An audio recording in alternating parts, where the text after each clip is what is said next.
Balaão e a jumenta. O povo de Israel caminhava pelo deserto, cada vez mais perto da terra prometida. Eles já tinham vencido batalhas contra reis que tentaram impedi-los da Ar, e a fama de que Deus estava com eles se espalhava por todas as terras ao redor. Nenhum exército conseguia derrotá-los, porque o Senhor lutava por eles. Um desses reis vizinhos se chamava Balaque, rei de Moabe.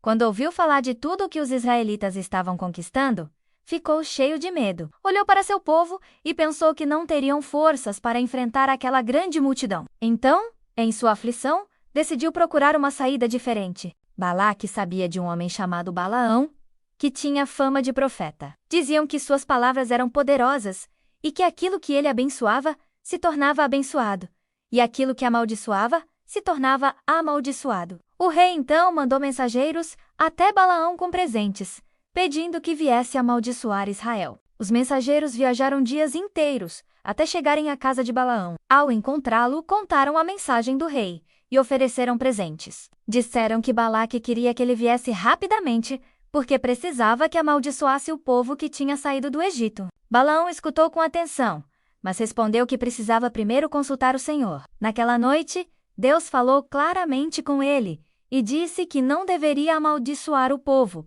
porque Israel era abençoado. Quando amanheceu, Balaão chamou os mensageiros e explicou que não poderia ir, porque Deus havia proibido. Os homens voltaram a Moabe e contaram tudo ao rei Balaque. Mas o rei não desistiu. Mandou outros mensageiros ainda mais importantes, com presentes ainda maiores. Eles chegaram diante de Balaão e insistiram que viesse com eles. Balaão repetiu que só poderia falar aquilo que Deus permitisse. Naquela noite, o Senhor lhe disse que poderia ir, mas apenas falaria aquilo que Deus colocasse em sua boca. Balaão acordou animado, preparou sua jumenta e partiu com os mensageiros. Mas o coração de Balaão estava dividido. Ele pensava nos presentes e nas recompensas que poderia receber. Deus viu sua intenção e decidiu mostrar-lhe uma lição importante no caminho, enquanto Balaão viajava montado em sua jumenta. Acompanhado pelos oficiais de Moabe, algo invisível aos olhos dele aconteceu. O anjo do Senhor apareceu na estrada, segurando uma espada desembainhada, pronto para impedir a passagem. A jumenta, porém, viu o anjo. Com medo, desviou-se para o campo. Balaão não entendeu o motivo e ficou irritado. Bateu nela para que voltasse à estrada. O anjo do Senhor apareceu de novo, agora em um caminho estreito, entre duas vinhas cercadas por muros. A jumenta, assustada, encostou-se contra a parede, apertando o pé de Balaão. Ele gritou de dor e, furioso, bateu novamente na pobre jumenta. O anjo apareceu pela terceira vez, em um lugar tão estreito que não havia para onde a jumenta desviar. Então ela simplesmente se deitou debaixo de Balaão. Ele ficou furioso, pegou seu cajado e bateu nela mais uma vez. Foi nesse momento que aconteceu algo extraordinário. Deus abriu a boca da jumenta e ela falou com Balaão. Perguntou por que ele estava batendo nela. Disse que sempre havia sido uma jumenta fiel, que o servira por tantos anos. Balaão, surpreso, respondeu à jumenta como se fosse normal conversar com um animal. Disse que estava bravo porque ela o havia ridicularizado, e até afirmou que, se tivesse uma espada, a mataria. A jumenta respondeu, perguntando se ele não reconhecia que sempre havia obedecido.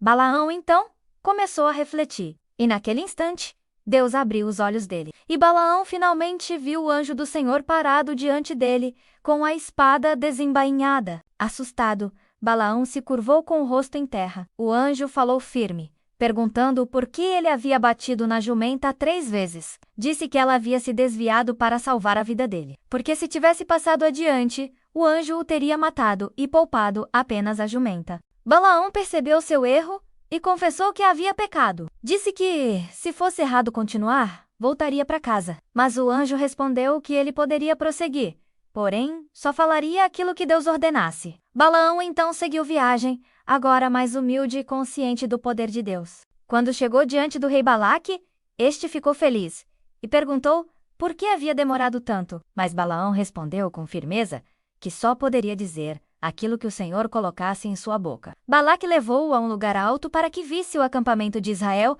e pronunciasse a maldição. Balaão levantou os olhos, mas em vez de palavras de maldição, Deus colocou em sua boca palavras de bênção. Ele declarou que Israel era um povo abençoado e escolhido por Deus, e que ninguém poderia amaldiçoar o que o Senhor já havia abençoado. O rei Balaque ficou furioso. Disse que o havia chamado para amaldiçoar, mas ele estava abençoando. Tentou levá-lo a outros lugares, pensando que talvez funcionasse. Mas por 3 vezes Balaão abençoou Israel. A jumenta que falara tornou-se lembrança viva de que Deus é quem tem todo o poder. Ela mostrou que até um animal pode ser usado pelo Senhor para ensinar e corrigir. E Balaão aprendeu que nada é maior do que a vontade de Deus. As crianças israelitas ouviram essa história com grande admiração. Imaginavam a cena da jumenta falando e riam, mas também aprendiam que Deus vê tudo, até as intenções do coração. Os pais aproveitavam para ensinar que a obediência e a fé são mais valiosas do que qualquer recompensa. E assim, a história de Balaão e sua jumenta ficou registrada como um lembrete eterno de que ninguém pode se levantar contra os planos de Deus. Quando o Senhor decide abençoar, não há força no mundo que consiga impedir.